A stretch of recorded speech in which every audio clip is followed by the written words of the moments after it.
Hello friends, welcome to the channel. I am Poonam Dua from Imend Education Academy of Literature. Today we are going to understand a term which is called dissociation of sensibility. A literary term first used by T.S. Eliot in his essay The Metaphysical Poets. Detail में जानने के लिए आइए देखते हैं video. तो किसी भी टॉपिक को कवर करने से पहले उसकी राइटर के बारे में जानना, एग्जाम्स में लिखना बहुत ज़रूरी होता है। तो सबसे पहले हम जानेंगे इलियट के बारे में, टी.एस. इलियट के बारे में। Although we have done the introduction of Eliot in many of my other videos, we will still go for a brief introduction and then we will move to the main topic. तो जानते हैं इनके बारे में। He was born 1888 and died 1965। Poet थे, dramatist थे, critic थे। Nobel prize मिला था इनको 1948 में and he was an American born British poet. Let us understand the major concept now. आज का हमारा टॉपिक है dissociation of sensibility. T S. Eliot के द्वारा दिया गया एक कॉन्सेप्ट है। तो जानते हैं कि इन वर्ड्स का बेसिकली मतलब क्या है, डिसोसिएशन का क्या मतलब है और सेंसिबिलिटी का क्या मतलब है, और कंबाइन करके हमारे टॉपिक का क्या मतलब है। डिसोसिएशन को समझते हैं। सबसे पहले डिसोसिएशन होता है एक तरीके का डिसकनेक्शन या you can say lack of continuity between thoughts, memory, surroundings, actions and identity. तो डिसोसिएशन का बेसिकली डिक्शनरी मीनिंग है अलग हो जाना। एसोसिएट होता है ना, जुड़ना। तो डिसोसिएशन क्या हुआ, अलग हो जाना।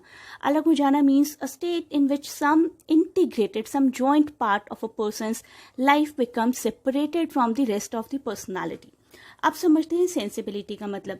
सेंसिबिलिटी होता है एक पर्सन की ability to understand and experience deep feelings, जिसको हम कभी कभी हिंदी में कहते हैं ना संवेदनशील। तो संवेदनशीलता को हम सेंसिबिलिटी कहते हैं। तो हमारे इलियट जी ने इस टर्म को यूज किया, डिसोसिएशन ऑफ सेंसिबिलिटी को, अपने एक ऐसे में। वो ऐसे पब्लिश हुआ था 1921 में और ऐसे का नाम था the metaphysical poets. Metaphysical poets के बारे में हम में से बहुत से लोग जानते हैं जो कि पोइट्री को थोड़े से डीपर लेवल पर पढ़ चुके हैं। मेटाफिजिकल पोएट्स नाम का ये ऐसे 1921 का है, ये आप नोट कर लीजिए। मेटाफिजिकल पोएट्स की कैटेगरी में सबसे ऊपर नाम आता है जॉन डन का।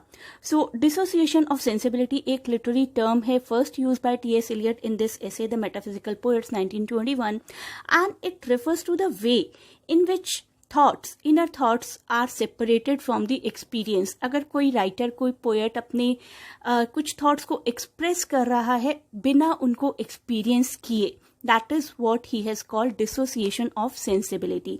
In this essay basically Eliot attempts to define the metaphysical poet, and in doing so he determines the metaphysical poet's era as well as his qualities, the qualities of the metaphysical poets as well।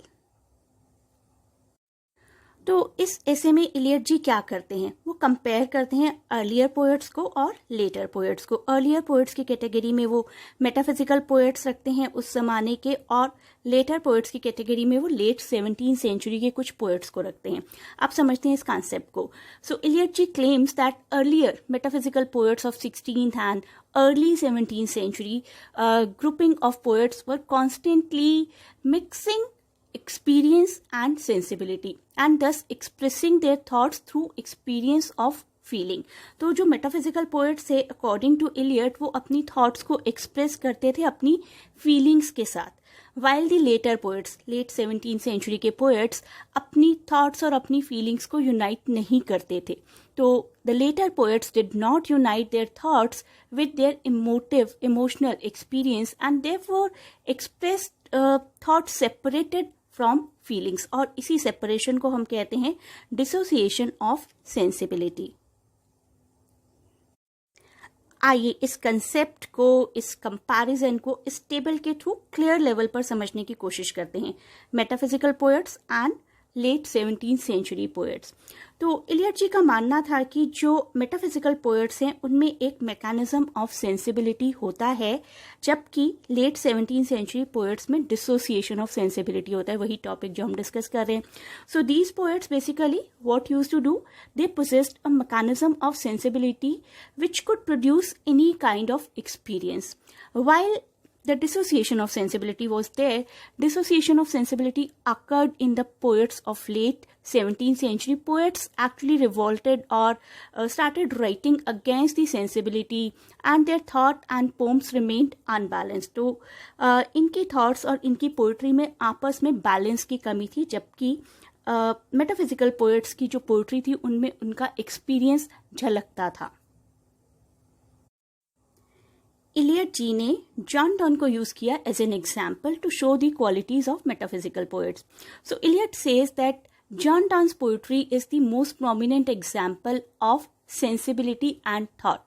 He says that these poets write with experience. It modified their sensibility. So Eliot's apparent, very clear appreciation of Donne's ability to unify, to bind intellectual thought and the sensation of feeling experience demonstrates that he believes dissociation of sensibility is a hindrance in the progression of poetry. तो Eliot जी को ऐसा लगता था कि जो metaphysical poet थे बहुत ही दिल से अपनी फीलिंग्स को फील करके लिखा करते थे, और उसके बाद ये चीज़ नहीं बची लेट 17th century पोएट्स में. These poets lacked heartfelt emotions in poetry, और यहाँ पर उन्होंने एग्जाम्पल दिया है टेनिसन एंड ब्राउनिंग का. तो इलियट जी अब असर्ट करते हैं कि मेटाफिजिकल पोएट्स बहुत ही मैच्योर, बहुत ही बैलेंस्ड हुआ करते थे. He says that despite the progress of refined language, the separation between thought and emotion actually led to the end of an era of poetry that was more mature and more balanced. जबकि हमारे late 17th century poets की poetry according to Eliot use to be immature and unbalanced. So, according to Eliot, basically, the dissociation of sensibility was a result of natural development of poetry after metaphysical poets who had felt their thought as immediately as the odor of rose. ये उन्होंने एक example दिया है कि ये लोग poetry को, अपनी फीलिंग्स को ऐसे फील किया करते थे और ऐसे अपने एक्सपीरियंस को दिखाया करते थे जैसे कि उन्होंने अभी अभी एक रोज को स्मेल किया है. तो उनका जो एक्सपीरियंस था ना, वही उनकी पोइट्रीज में एकदम से निकल कर बाहर आता था. जबकि ये पोइट्स जो थे ये अपने एक्सपीरियंस के बेस पर नहीं लिखा करते थे. तो direct sensuous apprehension of thought ये हुआ करता था मेटाफिजिकल पोएट्स में, जबकि वही सेंशुअसनेस ऑफ थॉट मिसिंग थी लेट 17th century पोएट्स में. तो समझते हैं इस कॉन्सेप्ट को थोड़ा सा और ज़्यादा. डिसोसिएशन ऑफ सेंसिबिलिटी से मतलब आखिर था क्या इलियट जी का. The dissociation of sensibility according to him was a result of the natural development of poetry after the era of metaphysical poets. Metaphysical poets जो कि पोइट्री को बहुत ही दिल से फील किया करते थे, just like the adore of Rose. Eliot further writes that Tennyson and Browning are such kind of poets that they think but they do not feel their thoughts as immediately as the odor of a rose. The thought to Donne, John Donne, was an experience. It modified his sensibility. When a poet's mind is perfectly equipped for its work, it is constantly mixing desperate experience. तो John Donne या सभी metaphysical poets में according to Elliot एक quality थी कि वो अपने experience और थॉट्स को मिक्स कर सकते थे, उतनी कैपेसिटी रखते थे. जबकि एक्सपीरियंस और थॉट को मिक्स करना ये लैक करता था लेट 17th century पोएट्स में. Let us summarise whatever he is wanting to say. Let us summarize that Eliot has introduced numerous critical concepts and they have gained wide popularity and have showed broad influence on criticism as well. Dissociation of sensibility भी उन्हीं में से एक है and it has been debated by critics as well.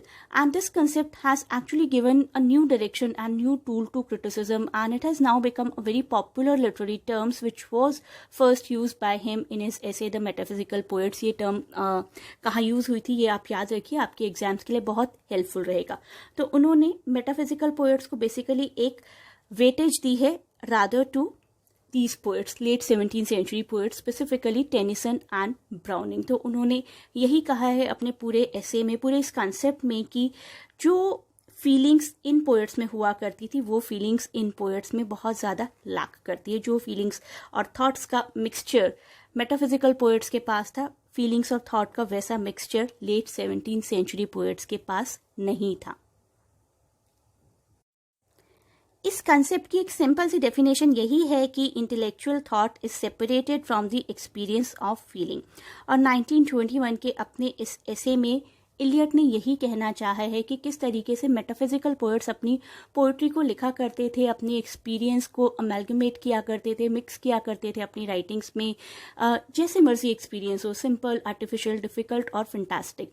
But Eliot argues that for metaphysical poets a thought was an experience, thought itself was an experience, and it was integrated, it was mixed with emotional and physical responses. But since the time of late 17th century poets, thought has been divorced from feeling. Thought और feeling अलग अलग चीज़ें हो गई हैं. As the thought became more refined but not very noticeable, not very strong or bright, and it uses indirect methods to achieve something, and the feeling became very simple, very basic and not deep. तो यही हमारे इस एसे के major points हैं. Dissociation of sensibility मतलब disjunction of thought and feeling. Metaphysical poets अपनी thought और feeling को मिक्स किया करते थे, और उसके बाद के पोएट्स के लिए थॉट्स एक तरीके से अलग हो गई थी फीलिंग्स से. थॉट्स थोड़ी सी रिफाइंड ज़रूर हो गई थी, लेकिन फीलिंग्स बिल्कुल सिंपल रही थी. So I hope you liked the video. Please do not forget to share and subscribe the channel. You can click on this given link to understand another concept by Eliot, objective correlative. This will be followed by an MCQ quiz as well, and about some famous concepts in essays of Eliot. So thanks a lot for watching. Best of luck for your exams.